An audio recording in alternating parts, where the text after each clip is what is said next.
Dharmatala street hawkers union প্রত্যেক বছর কিছু না কিছু সামাজিক সাংস্কৃতিক কাজকর্ম করে চলেছে।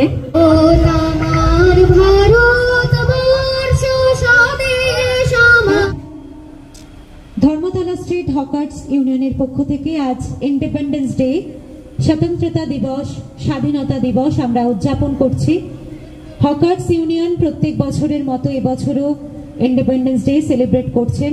শুধু তাই নয়, হকার্স ইউনিয়ন সারা বছর ধরে নানা রকম কার্যকলাপের সঙ্গে নিজেদের যুক্ত রেখেছে, সামাজিক কাজকর্ম এবং সাংস্কৃতিকমূলক কাজকর্মের সঙ্গে যুক্ত রেখেছে নিজেদের হকার্স ইউনিয়ন, যার জেনারেল সেক্রেটারি সঞ্জু রয় এবং ট্রেজারার শিবনাথ চৌধুরী, তাদেরকে আন্তরিক ধন্যবাদ জানাই।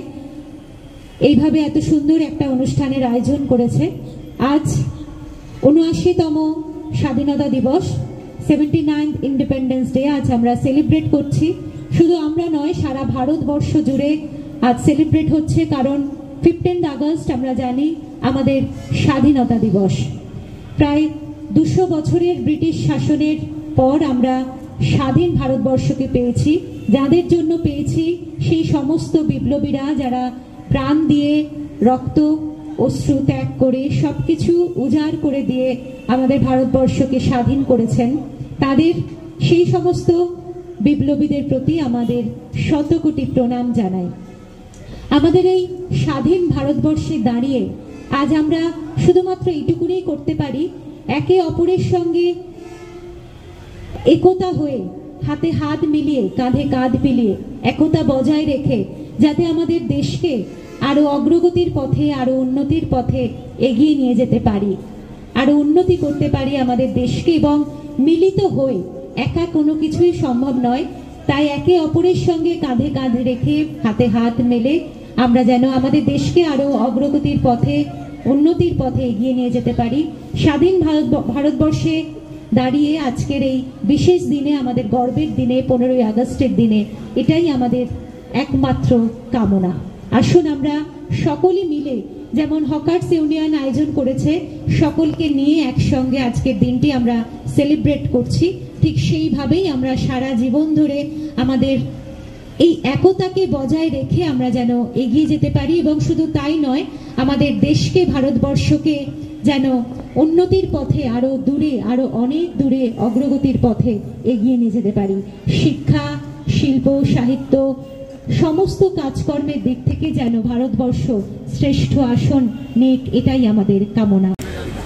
আমি আবার বললাম যে আত্মত্যাগ বুঝিয়েছেন মমতা বন্দ্যোপাধ্যায় বাংলায়। উনি নিজের কথা চিন্তা করেননি, ওনার ওপর অনেক আঘাত এসছে, মাথা পেটেছে, হাত ভেঙেছে, হাসপাতালে পড়ে থেকেছেন, তবু মানুষের আন্দোলন থেকে উনি কখনো পিছু পা হটেননি। ঠিক তেমনিভাবেই আমাদের স্বাধীনতা সংগ্রামীরা নিজের কথা ভাবেননি, পরিবারের কথা ভাবেননি, দেশের কথা ভেবেছেন। তাই দেশের কথা যারা ভাবে তারা হলো দেশের মানুষের কথা ভাবে।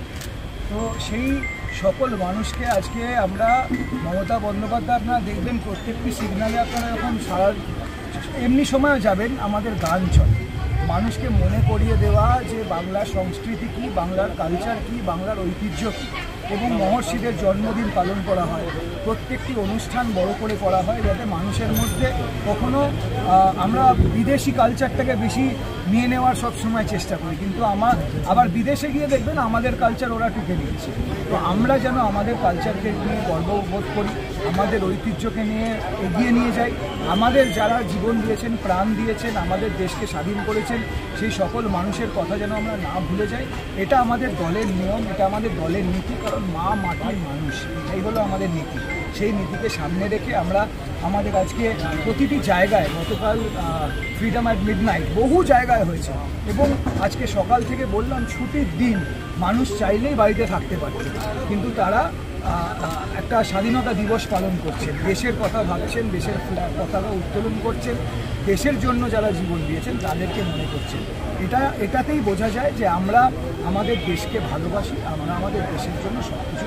দাদা, বাংলা ভাষাকে নিয়ে যে সবাই প্রতিবাদে নেমেছেন, তৃণমূল কংগ্রেসের সকল কর্মীরা বিভিন্ন জায়গাতে মিছিল হচ্ছে, বিভিন্ন ওয়ার্ডে থেকে শুরু করে বিভিন্ন জায়গায়, কীভাবে দেখছেন? না দেখুন না, গোটা বাংলায় আপনি এটা, আজকাল সোশ্যাল মিডিয়াটা এত মানে অ্যাক্টিভ, আমি একজন হিন্দিভাষী অন্য রাজ্যের একজনের বাইট শুনছিলাম। উনি বললেন যে मैं ममता दीदी को पसंद नहीं करता, मैं विरोधी दल में हूँ, लेकिन पूरा इंडिया में अगर कोई बीजेपी को रोक सकता है तो उनका नाम है ममता बनर्जी, इसलिए उनको सलाम करता हूँ। तो এই গোটা দেশে যেভাবে আমাদের সব কিছু বিক্রি হয়ে যাচ্ছে, আমাদের মাননীয় প্রধানমন্ত্রীকে মাঝে মাঝে বলা হচ্ছে বেচেলে নড়েন, তো এই যে দেশের সম্পত্তি বিক্রি হয়ে যাচ্ছে, দেশকে ভাগাভাগি করার চেষ্টা হচ্ছে, রাজতন্ত্র বহুদিন আগে শেষ হয়ে গেছে, এটা গণতন্ত্র।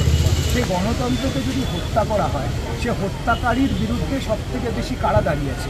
মুখ্যমন্ত্রী মমতা বন্দ্যোপাধ্যায় দাঁড়িয়েছে, ওনার দল তৃণমূল কংগ্রেস দাঁড়িয়েছে। 2014 সালে নরেন্দ্র মোদী প্রধানমন্ত্রী হয়েছে, কিন্তু তারপর প্রতিটি নির্বাচনে বাংলার মানুষ গণতান্ত্রিকভাবে বিজেপিকে ধাক্কা দিয়ে বার করেছে। তাই বাংলার প্রতি তাদের রাগ, বাঙালির প্রতি তাদের রাগ, এবং তারা এটা বুঝেছে যে এদের দমাতে গেলে এদের সারা দেশে আমাদের দমাতে হবে। তাই তার চেষ্টা, কিন্তু সে চেষ্টা বৃথা চেষ্টা, কারণ বাঙালির যে মাথা মস্তিষ্ক, বাঙালির যে ইন্টেলেক্ট, সেটাকে দমানো যাবে না। বাঙালির আন্দোলন করার যে আবেগ, সেটাকেও দমানো যাবে না, এবং সে আন্দোলনকে জায়গা দেওয়ার জন্য মুখ্যমন্ত্রী মমতা বন্দ্যোপাধ্যায় দাঁড়িয়ে আছেন এবং ওনার সাথে দাঁড়িয়ে আছেন পুরো দলের হাজার হাজার লাখ লাখ। বলেছেন একটা কথাও কি রেখেছেন? আমি তাই বলি, মিথ্যাচার ব্যভিচার ভারতবর্ষে এর আগে কোনো প্রধানমন্ত্রী আসেনি। ভারতবর্ষকে যা যা বলেছে, কোথায় বলুন 2 কোটি বেকারের চাকরি দিয়েছে, 15 লক্ষ টাকা ব্যাংকে আসবে, এসেছে। তিনি অর্থনীতিতে বলেছিল অর্থনীতি জিডিপি ভারতবর্ষের 3য় শক্তি হবে, হয়েছে? কোনোটা হয়নি। আজকে যখন নোটবন্দি করেছিল বলেছিল কি টেরোরিস্ট বন্ধ হয়ে যাবে, হয়েছে? কালো টাকা বন্ধ হয়ে যাবে, হয়েছে? তো কত কথা বলবো, উনি যা বলেন সেটা কোনোটাই কাজ করে দাদা। মানুষকে বিভ্রান্ত করে। দাদা, রাত দখলের মঞ্চে অভয়া মা বলেছে যে যেখানে যে রাজ্যে নারী স্বাধীনতা নেই সেখানে এই স্বাধীনতা কিসের? কি বলবেন?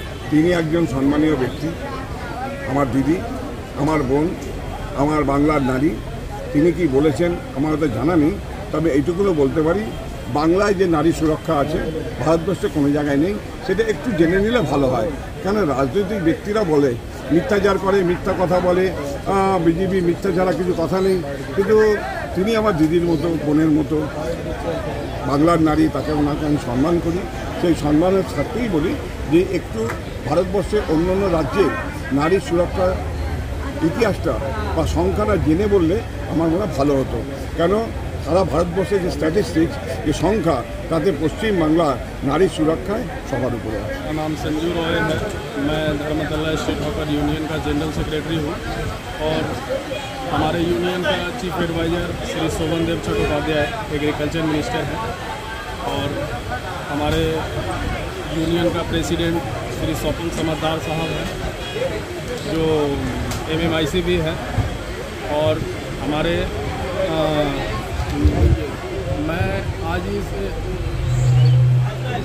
आज ये शुरू से जितने भी हॉकर भाई लोग को लेकर चला हूँ और मेरे पिताजी भी, पहले मेरे पिताजी यहाँ का जनरल सेक्रेटरी थे इस धर्मतला स्टेट हॉकर यूनियन का, आज मैं हूँ मेरे पिताजी को गुजरने के बाद। लेकिन जितने जैसे मेरे पिताजी लेकर चलते थे वैसे ही मैं लेकर चलता हूँ। मान लीजिए मेरे आज ये हॉकर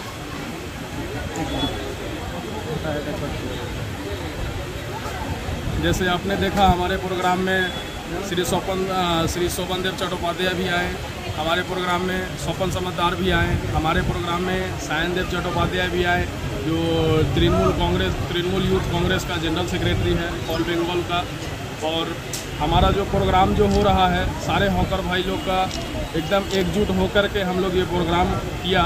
और जितने भी है हम लोग शुरू से इस संगठन को, पहले तो हम लोगों का हॉकर बहुत कम हुआ करता था, लेकिन जब ये संभाला तो शुरू से जब से मैं हॉकर को काम करके देता हूँ, इस वजह से हॉकर हमारे पास आते हैं। और आज हमने 15 अगस्त का जैसे हमारे पिताजी ये करते आते थे, तो आज मैं ये प्रोग्राम ये किया हूँ। आज भी मैं लगभग 3 साल से मैं कर रहा हूँ मेरे पिताजी को एक्सपायर होने के बाद, लेकिन जिस तरीके से मेरे पिताजी करते थे एकदम उसी तरीके से मैं करते आ रहा हूँ ये प्रोग्राम। और आज हमारा ये प्रोग्राम में कल्चरल प्रोग्राम था, कल्चरल डांस था, आपका ये फूड डिस्ट्रीब्यूशन था, बिरयानी डिस्ट्रीब्यूशन था, आपका टी-शर्ट डिस्ट्रीब्यूशन था जो कि नेता लोग का हाथ से वो चीज़ डिस्ट्रीब्यूट किया गया। सन्दीप भाई का असंख्य धन्यवाद देव। তোমার জন্য এখানে আসতে পেরেছি, থ্যাংক ইউ সো মাচ। তার আগে বলি, বহু বছর আগে, প্রায় 10 বছর আগে এখানে আমি প্রোগ্রাম করছি। এটা তো অনেকেরই অজানা, বিকজ তখন সঙ্গীতার বাবা এবং আমার খুব প্রিয় মানুষ নিমাইদা যখন দেখেছিলেন, উনি আমাকে হাত ধরে প্রথমে মঞ্চে নিয়ে এসেছিলেন। তখন থেকে আমি প্রোগ্রাম করছি এখানে, এবং এখানকার পরিবেশটি এতটাই একদম ঘরোয়া পরিবেশ, আমার খুব পরিবার মনে হয়, ফ্যামিলি মনে হয়।